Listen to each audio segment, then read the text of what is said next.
When we think about leadership, we often think about how others needs to change, how we're going to create organizational change or move something forward toward progress. We often think about others. But great leaders know that leading others always begins with inner work. This inner work might seem self-involved or self-indulgent until you see leaders who haven't done that inner work and the cost to them, the people they lead, and to their institutions.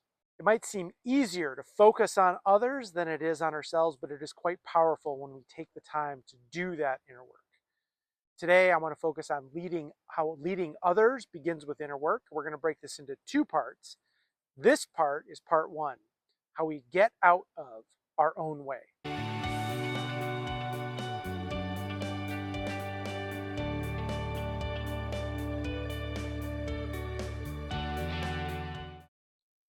As we think about getting out of our own way, the first part is connecting with our humanity and also our healing. We often think about leaders as superheroes, these larger than life figures who did amazing things. We might think about Mother Teresa, or we might think about Grace Lee Boggs, or we might think about Harriet Tubman. These leaders who were these iconic figures who did amazing things that we hold up. And that reverence is important, it is earned, and it actually dehumanizes those leaders and distance ourselves and our leadership from engaging with the challenges and the problems that we face here today. We don't need to hold our leaders up as superheroes. We really want to embrace their messiness as well. None of them were perfect.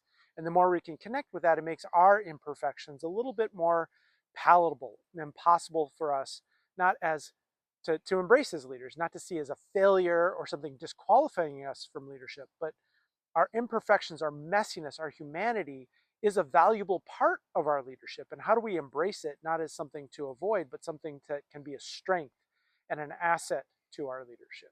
Getting out of our own way means removing ourselves so that we're not obstacles to progress for ourselves, for our teams, and for our institutions. Good leaders know how to do this for ourselves. Great leaders know how to do this to model for others. An important step is recognizing the human needs that we and others might have. There's lots of different ways of thinking about this. I just want to share two.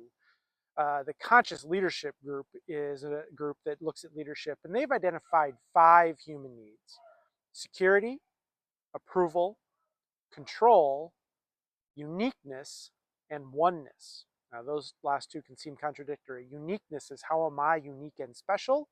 And oneness is how are we all interconnected? Those are both needs that we have. Another neuroscientist and leadership coach, Amanda Blake, talks about 3: safety, connection, and respect. And great leaders know that these are needs that we have, and we also recognize them in ourselves and in others.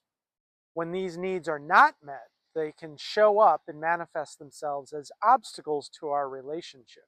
Again, the Conscious Leadership Group says that when our needs are undermet, underserved, or even under threat, then what happens is we tend to withhold, we withdraw, or we project. That's from the Conscious Leadership Group. The Gottman Institute has looked at decades of research around relationships of many different kinds, romantic and otherwise. And they've identified the 4 horsemen of the apocalypse. And those 4 detriments to relationships are criticism, contempt, defensiveness, and stonewalling.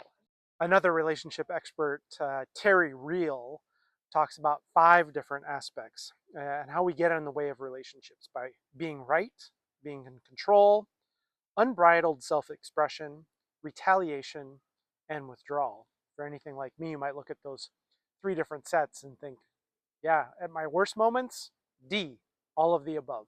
We have these needs, and those needs, when they're unmet, we can get in the way of relationships. We can also do our healing. One of the things that we think about with our Evolve program is the ways that leadership traumas, those things that have happened as leaders around equity and around other things that have been really hard, really difficult, really challenging, caused a lot of pain, whether they were mistakes that we made or things that we did really well and just was not met the way we anticipated.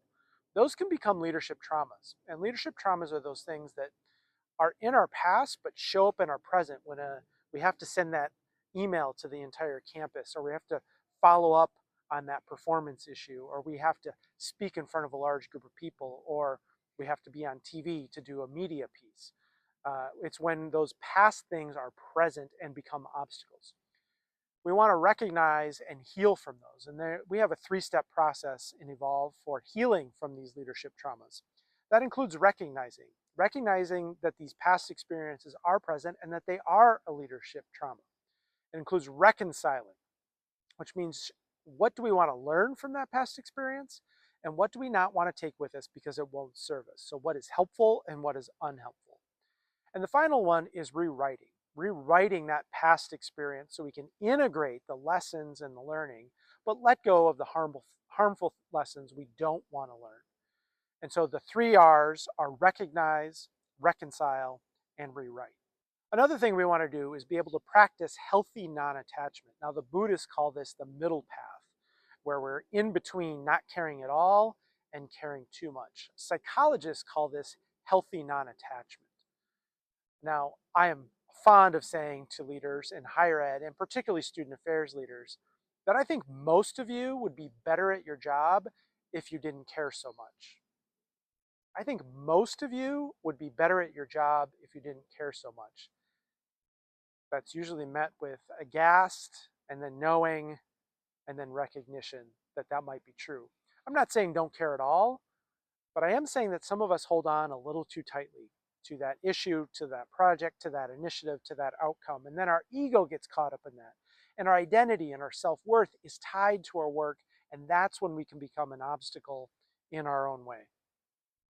So a couple of reflection prompts for you in this part 1 on getting out of your own way is, how are you getting in your own way?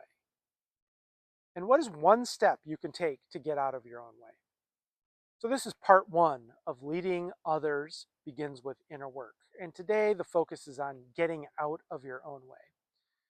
The next part 2, will be about leading from the inside out and some strategies and practices we can do to manage ourselves, to lead others and ourselves and our organizations forward.